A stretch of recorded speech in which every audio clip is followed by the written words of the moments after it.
the conversation going with political commentator and author of Don't Burn This Book, Dave Rubin. All right, Dave, I'm going to out you. Until, this is a quote, until a few years ago, I was a full-on leftist. Do you admit or deny that you made that statement, Dave? Oh, I don't remember if I was sworn in by your staff right before we went live, but yes, I was a lefty. You can actually find videos. I'm not proud of it, Judge Jeanine, but yeah, you can find videos of me. I was a Bernie supporter. I was a lefty. I was on a far-left YouTube network. And, you know, the thing that kind of put me on the map was that I started saying, hey, guys, the left, we're no longer acting liberally. We're no longer defending free speech. We're shouting everybody down. We're screaming speakers off college campuses and burning college campuses down. And now that sort of has burst forth into all the chaos that we're seeing out of the modern left right now. Well, interesting. Does that mean now that you're going to leave L.A., California, and move to one of those more capitalist right-wing states, red states, a right state? Oh, man. Now I'm fully on trial here. Well, I can tell you this. Everyone that I'm talking to in L.A., and I do walk my dog. I'm not sure if it's legal or not here in L.A., and some other people are walking their dogs, and occasionally you cross somebody, when we're talking, and we, you know. Dave, I got to stop you. Wait, yes. wait. Am I in trouble? Why can't you walk your dog? No, people are pooping in the streets in California. Why can't your dog poop in the street? But keep going. Well, for the record, most of the pooping in the street is happening in San Francisco, which, you know, that was Gavin Newsom, our governor now. He's the guy that ruined San Francisco. He was the mayor of San Francisco. But in any event, people in California, to directly answer your question, everyone's kind of talking about it. Like, do we bail or do we stay and fight? And truly, Judge Jeanine, I am not sure what I'm going to do. You know, there's this part of me that's like, maybe it is too messed up here. The budgets, the way they've ruined everything, the homelessness, all of it. Maybe it's too far gone. And then there's another part of me that genuinely is a fighter. And I think if there's one silver lining to everything going on that you've been discussing with some of your other guests tonight, it's that regular people who maybe aren't particularly political, who don't really care about politics in a big way, who are just trying to live their lives.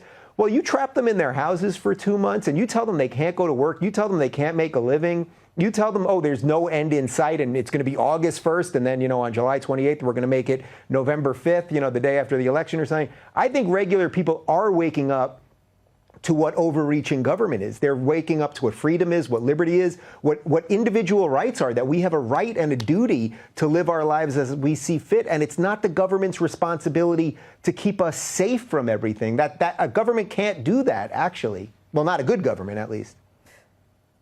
Well, but, you know, it's so interesting, but it's almost like a full court press, Dave. It's not just that they're saying you have to stay in your home.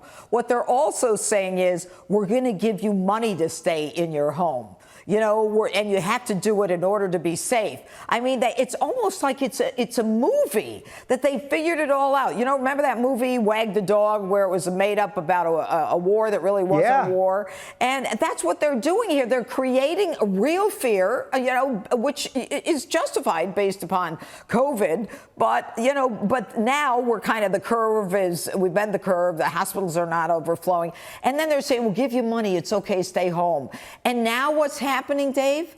People now who are in some states where they can now go out, they're like a little worried. I mean, it's learned behavior. It's almost like, gee, you know, I don't know, maybe I shouldn't go out now. It's a full court press by the left, and it's a left-right issue. And the fact that Americans who may never have been political are now getting it is a good thing, as you say. It truly is.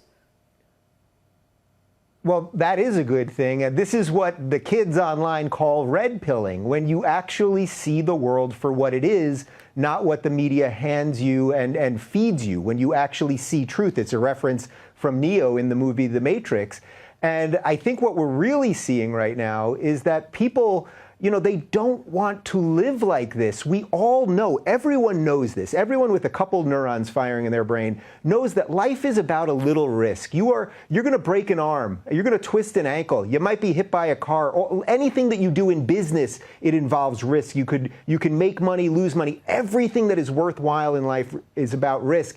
And unfortunately, what the blue state governors are doing, in effect, and I'm mostly talking about Cuomo and Gavin Newsom, so New York and California, they're saying, hey, guys, we're going to reduce all of your risk to nothing, except there's no such thing as no risk. And then to contrast that, you see these governors like Abbott in Texas and Desantis in Florida who are saying, hey, listen, we don't know the exact perfect response to everything, but we're going to try to let you live. And then you know what? We'll look at the numbers. I'm sure you saw it, Judge, the video by Desantis when he's talking about the numbers and he's saying, and this is what we did. This is what we're going to continue to do.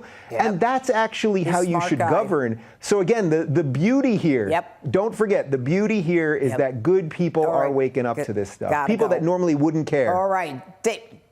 Dave Rubin, love having you on. Thanks for being with us. If you're looking for more honest and thoughtful conversations about politics instead of nonstop yelling, check out our politics playlist. And if you want to watch full interviews on a variety of topics, watch our full episode playlist all right over here. And to get notified of all future videos, be sure to subscribe and click the notification bell.